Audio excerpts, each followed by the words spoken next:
warahmatullahi wabarakatuh. Saya Nel Munasyifa Fuada dengan NIM 19020161646 dari kelas HKID 4. Saya berada di sini ingin membacakan makro mengenai materi yang saya dapatkan, yaitu Qadrus Shadaq dari kitab Biyadatul Mujtahid wa Nihayatul Muqtasid karya Ibnu Rushdi, dan mencoba menjelaskan isinya serta memberikan pembahasannya. Saya bacakan terlebih dahulu makronya. Bismillahirrahmanirrahim. Wa amma qadruhu fa innahu muttafaqu ala annahu laysa li aksarihi haddu wa ikhtalafu fi uqullihi faqala Syafi'i wa Ahmadu wa Ishaqu wa Abu Sauri wa fuqaha wal Madinati minat tabi'ina laysa li aqallihi haddu wa kullu ma jazaa ay yakuna samanan wa qimatan li sayyin jazaa ay yakuna shadaqan. Wabi qala Ibnu Wahbi min ashabi Maliki wa qala ta'ifata biwujubi tahdidi akullihi wa haula ikhtalafu falamasburu fi dhalika madhhabani ahaduhuma madhhabu Maliki wa ashabihi wasani madhhabu Abi Hanifata wa ashabihi. Fa'amma Malikun faqala akullahu rabu'u dinari minal dhahabi aw salasata darahima kaila min fiddati aw ma sawa darahima salasata a'ni darahima kaili faqad fi masyhuri wakila aw ma yusawi ahaduhuma wa qala Abu Hanifata asyratu darahima akullahu wakila khamsata darahima wakila arba'una dirham, yang artinya mengenai takdirnya mereka sepakat bahwa itu bukan yang paling ekstrim dan mereka sedikit berbeda. Demikianlah Syafi'i, Ahmad, Ishaq, Abu Tur, dan para ulama Madinah di antara para pengikutnya. Tidak ada batasan minimum dan segala sesuatu yang boleh menjadi harga dan nilai untuk sesuatu mungkin persahabatan, dan dengan itu Ibnu Wahbi berkata, salah satu pemilik Malik, dan dia berkata sebuah sekte yang harus ditentukan setidaknya, dan perbedaan ini menurut yang terkenal ada dua madhab pemikiran, salah satunya doktrin Malik dan sahabatnya, dan yang kedua doktrin Abu Hanifah dan para sahabatnya. Adapun Malik, dia berkata setidaknya seperempat dinar emas atau 3 dirham untuk seukuran perak atau yang setara dengan 3 dirham. Maksudnya dirham uang hanya terkenal, dan itu berkata atau apa yang sama dengan salah satu dari mereka. Abu Hanifah berkata setidaknya 10 dirham dan dikatakan 40 dirham. Sodako berasal dari kata sodak. Mahar adalah sodak atau sodako. Para fuqaha sepakat bahwa mahar tidak memiliki ukuran batas yang harus dilakukan dan tidak boleh melebihinya. Untuk lebih jelasnya dapat saya uraikan pendapat 4 madhab yang dikemukakan para imam. Dalam perspektif Imam Hanafi, batas minimal mahar adalah 10 dirham, sedangkan Imam Syafi'i dan Hambali tidak ada batasan terendah dalam pemberian mahar. Kemudian dalam perspektif Imam Malik, bahwa batasan terendah mahar seperempat dinar emas. Dari seperempat dinar emas itu sama dengan 1/4 gram emas. Jika dinilai dengan uang, 1/4 dinar emas itu harganya 700.000. Pendapat Imam Syafi'i dan Imam Hambali yang meniadakan pembayaran mahar adalah didasarkan pada hadis dari Malik dan Abi Kadzib bin Dinar dari Sahal bin Sa'id Asy-Sya'idi, diriwayatkan Imam Bukhari.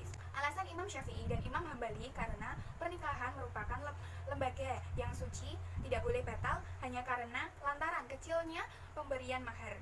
Sebab yang terpenting adanya kerelaan dari pihak perempuan. Selanjutnya tentang pernyataan yang menimbulkan pertanyaan mengenai mahar.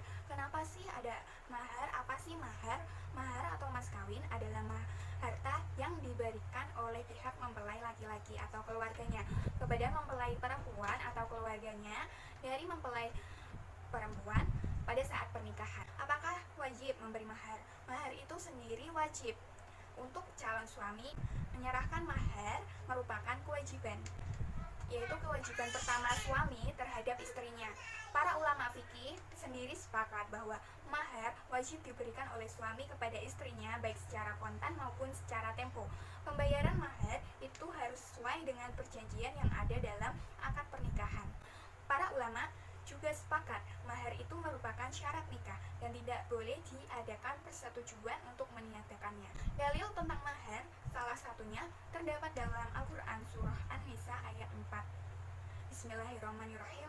Wa atun nisaa sadaqatihinna nihlata fa inna tibna lakum an syai'in minhu nafsan faqulu hani'an mari'an. Sadaqallahul adzim.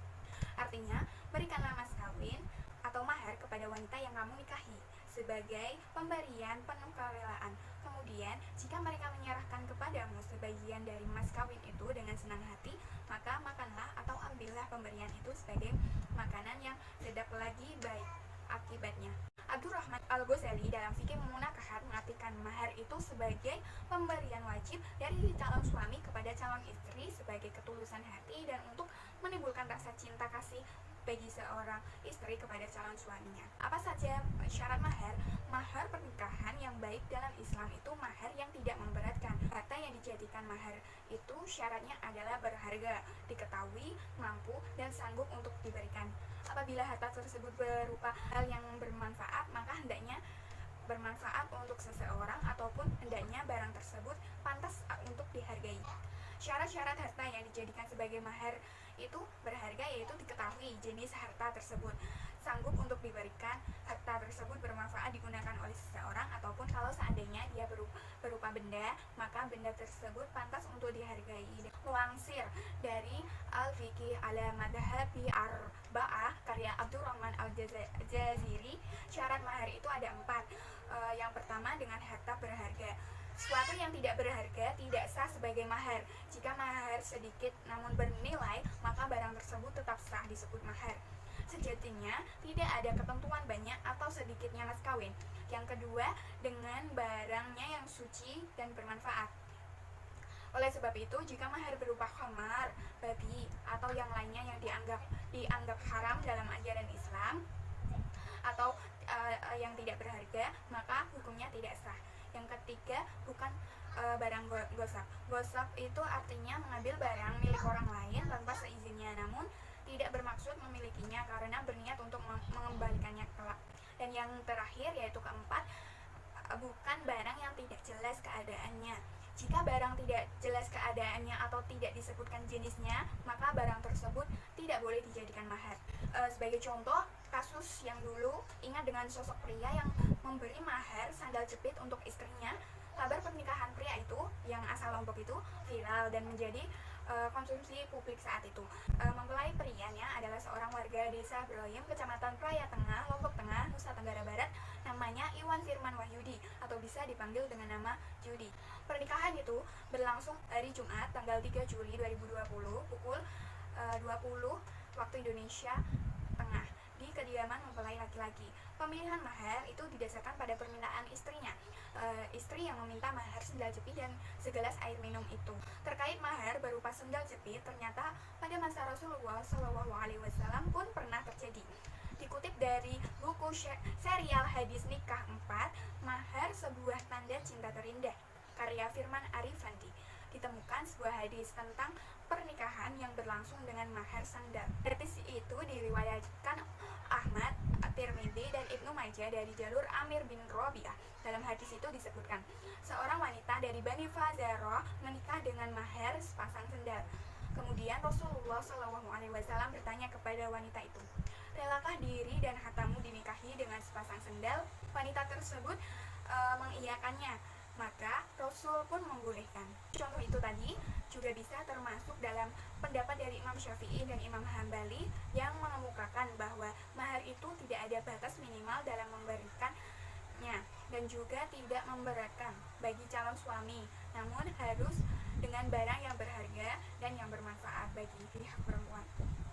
Ya baik, itu saja yang dapat saya sampaikan dalam video ini. Sekian dari saya. Apabila ada kata atau ucapan saya yang kurang tepat atau mungkin ada kesalahan, kurang lebihnya saya mohon maaf yang sebesar-besarnya.